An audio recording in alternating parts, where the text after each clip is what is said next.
Breaking news in the 2020 presidential race. We were just getting in some new poll numbers out of Wisconsin, the swingiest of all swing states of late. Joe Biden is now leading President Trump by 8 points in this key battleground state, 49-41, according to the folks over at Marquette.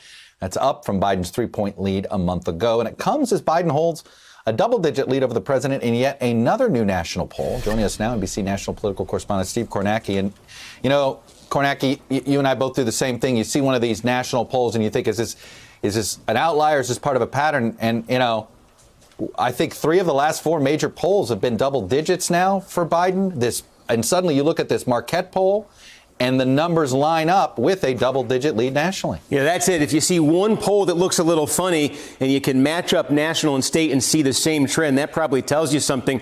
In fact, the average nationally is now a double-digit lead for Biden. It includes this new, this is not it, actually. I apologize for that. But what should be here is, and it's up on the screen there, Biden in the Siena New York Times poll, a 14-point lead over Donald Trump, 50-36 nationally. And again, if you're seeing that kind of a lead nationally, anything in that ballpark, then an 8-point advantage for Biden in a state like Wisconsin makes sense.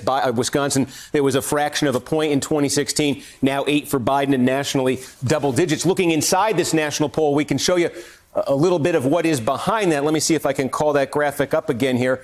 There it is. I apologize again. This is not how it was planned.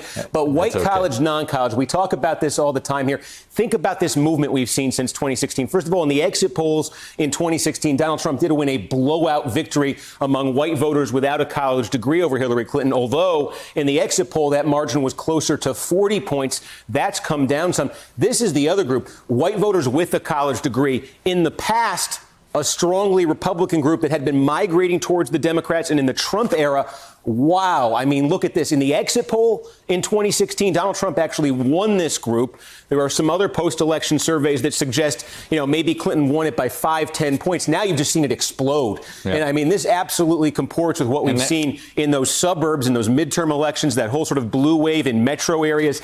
This type of voter, the white college graduate, huge margin there for Biden. And Steve, the other thing in that national poll that seems to fit with what we're seeing in Wisconsin and in neighboring, and of course also in Iowa, is older white voters.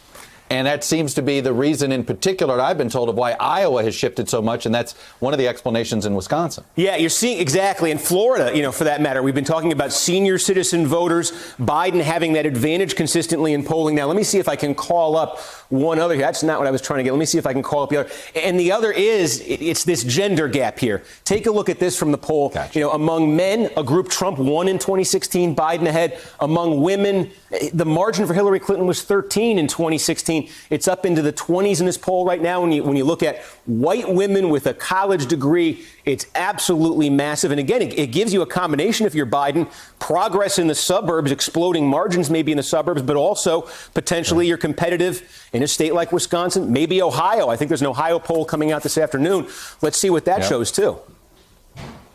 No, it's definitely seeing a shift. It feels like you're now seeing it across the country. Steve Kornacki, thank you. And thanks. Katie, I know a lot of people have already emailed me and said the phrase, but 2016.